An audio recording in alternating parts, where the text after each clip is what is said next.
1857 की क्रांति ये सिर्फ तारीखों और लड़ाइयों की कहानी नहीं है। नहीं, ये कहानी है उन असाधारण चेहरों की, उन लोगों की जिन्होंने एक बहुत बड़े साम्राज्य को चुनौती दी और इतिहास का रुख हमेशा के लिए बदल दिया। तो चलिए आज मिलते हैं उन किरदारों से। चलिए कहानी की शुरुआत करते हैं इस चेहरे से। ये हैं वीर कुंवर सिंह। जब 1857 का विद्रोह भड़काना तो इनकी उम्र थी 80 साल। जी हां, 80 साल, एक ऐसी उम्र जब लोग आराम करते हैं, है ना? पर उन्होंने तलवार उठा ली। जरा सोचिए हालात कितने कितने असाधारण रहे होंगे कि एक 80 साल के इंसान को जंग के मैदान में उतरना पड़ा। बस यही तो है 1857 की असली कहानी, ये लोगों की कहानी। तो सवाल ये उठता है कि आखिर ऐसा हुआ क्या? मतलब कुंवर सिंह जैसे लोगों को हथियार उठाने की नौबत क्यों आई? देखिए, इसका जवाब ना किसी एक घटना में नहीं मिलेगा। सच तो यह है कि ईस्ट इंडिया कंपनी के राज में पूरे भारत में असंतोष की आग, आप कह सकते हैं कि धीरे धीरे सुलग रही थी। सतह के नीचे दरारें गहरी होती जा रही थीं और पूरा देश एक तरह से उबल रहा था। कहते हैं ना, भारत उस समय एक बारूद के ढेर पर बैठा था और इसकी वजह कई थीं।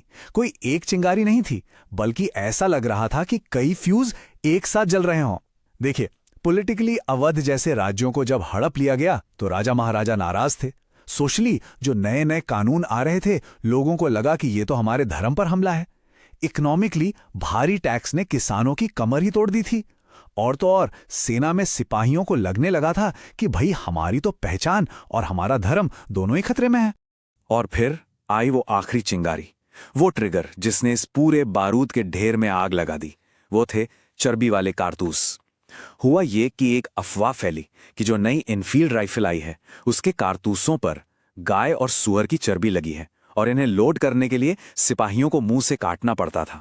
अब आप सोचिए, ये सिर्फ एक मिलिट्री ऑर्डर नहीं था, ये तो सीधा सीधा उनकी आस्था पर, उनकी पहचान पर हमला था। अपने धर्म को इस तरह भ्रष्ट करने का ख्याल भी उनके लिए बर्दाश्त से बाहर था। तो इस धार्मिक अपमान के खिलाफ जो पहली और सबसे बुलंद आवाज उठी, वो एक सिपाही की थी। नाम था मंगल पांडे। उनका विद्रोह यूं तो एक अकेली चिंगारी जैसा था, लेकिन इसने देखते ही देखते पूरे देश में आग लगा दी। इसके बाद तो घटनाएं बहुत बहुत तेजी से घटी। 29 मार्च पांडे ने बैरकपुर में विद्रोह किया। ठीक 10 दिन बाद 8 अप्रैल को उन्हें फांसी दे दी गई और वो बन गए इस विद्रोह के पहले शहीद। उनकी शहादत ने, आप कह सकते हैं, आग में घी का काम किया। और ठीक 1 महीने बाद 10 मई को मेरठ में सिपाहियों ने खुली बगावत कर दी और ये बगावत देखते ही देखते पूरे उत्तर भारत में फैल गई। मंगल पांडे के जो अपने शब्द थे ना, वो उस वक्त के जज्बातों को एकदम साफ साफ बताते हैं। ये सिर्फ एक सिपाही का गुस्सा नहीं था, नहीं, ये अपने धर्म और अपने स्वाभिमान को बचाने की एक पुकार थी। और इसी पुकार ने हजारों दूसरे सिपाहियों के दिलों में भी विद्रोह की आग जला दी। मंगल पांडे की लगाई हुई ये आग जल्दी फौजी बैरकों से निकलकर महलों तक जा पहुंची। अब ये सिर्फ सिपाहियों का विद्रोह नहीं रह गया था, कई राजाओं, रानियों और सरदारों ने भी बगावत का झंडा उठा लिया और इससे इस पूरी लड़ाई का चेहरा और इसका स्केल दोनों ही बदल गए। रॉयल लीडरशिप के इन दो चेहरों को देखिए, दोनों एक दूसरे से कितने अलग हैं, लेकिन मकसद एक ही था। एक तरफ थी बेगम हजरत महल, जो अपने बेटे के लिए अवध की सत्ता वापस पाने के लिए लखनऊ से बगावत को लीड कर रही थीं, और दूसरी तरफ हमारे वही 80 साल के वीर कुंवर सिंह, जो उम्र को मात देते हुए बिहार में खुद जंग के मैदान में उतर गए थे। बेगम हजरत महल के इस ऐलान से एक बात बिल्कुल साफ हो जाती है, ये लड़ाई सिर्फ सत्ता की नहीं थी, ये अपनी संस्कृति, अपने धर्म को बचाने की भी लड़ाई थी। उन्हें ये डर सता रहा था कि अंग्रेज धीरे धीरे भारत की पहचान को ही खत्म कर देंगे। और उधर वीर कुंवर सिंह, उन्होंने तो ये साबित ही कर दिया कि उम्र बस एक नंबर है। वो गुरिल्ला युद्ध के, जिसे छापामार युद्ध भी कहते हैं, उसके मास्टर थे। उनकी स्ट्रैटेजी ने अंग्रेजों की इतनी बड़ी और शक्तिशाली सेना को भी परेशान करके रख दिया था। वो अचानक हमला करते और फिर जंगलों में ऐसे गायब हो जाते कि दुश्मन हमेशा कंफ्यूज्ड और डरा हुआ रहता था। और देखिए, कुंवर सिंह अकेले नहीं थे। ये जो गुरिल्ला युद्ध की रणनीति थी ना, ये इस विद्रोह की सबसे बड़ी ताकतों में से एक बन गई थी।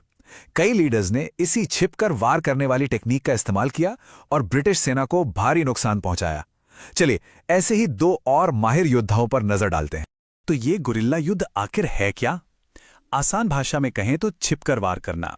इसमें होता यह है कि छोटी छोटी टुकड़ियां बड़ी सेना पर अचानक हमला बोल देती हैं और फिर तेजी से जंगलों या पहाड़ों में गायब हो जाती हैं। इसका असर यह होता है कि दुश्मन हमेशा डरावा और कंफ्यूज्ड रहता है। अच्छा, इस रणनीति के दो सबसे बड़े मास्टर थे तात्या टोपे और सुरेंद्र साई। तात्या टोपे ने तो कानपुर और ग्वालियर में अपने तेज हमलों से अंग्रेजों की नाक में दम कर रखा था, और दूसरी तरफ उड़ीसा के संबलपुर में सुरेंद्र साई थे। उन्होंने लोकल आदिवासियों के साथ मिलकर जंगलों को ही अपना किला बना लिया था और दशकों तक, जी हां, दशकों तक अंग्रेजों को चुनौती देते रहे। और जरा इस एक नंबर पर गौर कीजिए, 37 साल सुरेंद्र साई ने अपनी जिंदगी के 37 साल जेल में बिताए। ये नंबर, ये सिर्फ एक आंकड़ा नहीं है, ये उनके अटूट कमिटमेंट और उनके त्याग का सबूत है। ये हमें याद दिलाता है कि ये लड़ाई कुछ महीनों की नहीं थी, कुछ लोगों के लिए तो ये जीवन भर का संघर्ष था। तो अब तस्वीर धीरे धीरे साफ हो रही है ना? एक सिपाही, एक रानी, एक बुजुर्ग सरदार और एक आदिवासी नेता। यही जो डाइवर्सिटी थी, यही 1857 के विद्रोह की असली ताकत और पहचान थी। ये किसी एक ग्रुप का विद्रोह नहीं था, बल्कि ये तो पूरे भारत के अलग अलग हिस्सों से अलग अलग लोगों का एक साथ मिलकर किया गया प्रतिरोध था। लेकिन इतनी बहादुरी के बावजूद ये विद्रोह आखिरकार कुचल दिया गया। पर इसकी हार ने भी भारत के भविष्य के लिए एक नई लड़ाई की नींव रख दी थी। एक युग का अंत हुआ और एक नए संघर्ष की शुरुआत। तो फिर सबसे बड़ा सवाल यही है कि भाई, ये विद्रोह कामयाब क्यों नहीं हुआ? देखिए, आग तो कई जगहों पर जल रही थी, दिल्ली में, अवध में, बिहार में, लेकिन ये सारी आगे एक दूसरे से जुड़ी भी नहीं थी। एक सेंट्रल लीडरशिप की कमी थी, एक पूरे देश के लिए बनाए गए प्लान की कमी थी। सब लोग बहादुरी से तो लड़ रहे थे, पर वो एक होकर नहीं लड़ रहे थे। इस विद्रोह के बाद भारत में बहुत बड़े बड़े बदलाव आए। पहला, अंग्रेजों ने इस विद्रोह को बहुत बेरहमी से दबाया। दूसरा, ईस्ट इंडिया कंपनी का राज खत्म कर दिया गया। और तीसरा, भारत अब सीधे ब्रिटेन की महारानी के शासन के अधीन आ गया। यहीं से शुरुआत हुई ब्रिटिश राज की। लेकिन इस विद्रोह की हार में भी एक बहुत शक्तिशाली विरासत छुपी हुई है, एक ऐसी बात जिसे अक्सर नजरअंदाज कर दिया जाता है, और वो थी उस वक्त की अभूतपूर्व हिंदू मुस्लिम एकता। सोचिए, एक मुगल बादशाह बहादुर शाह जफर सभी विद्रोहियों के नाम मात्र के लीडर थे, और नाना साहब और तात्या टोपे जैसे हिंदू योद्धा उनके झंडे के नीचे लड़ रहे थे।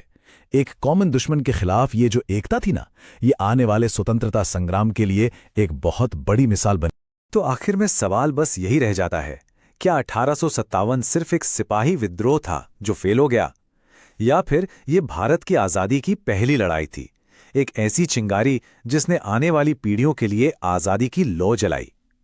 इसका जवाब शायद इतिहास की किताबों से ज्यादा इन किरदारों की कहानियों में मिलता है। इस पर सोचिएगा जरूर।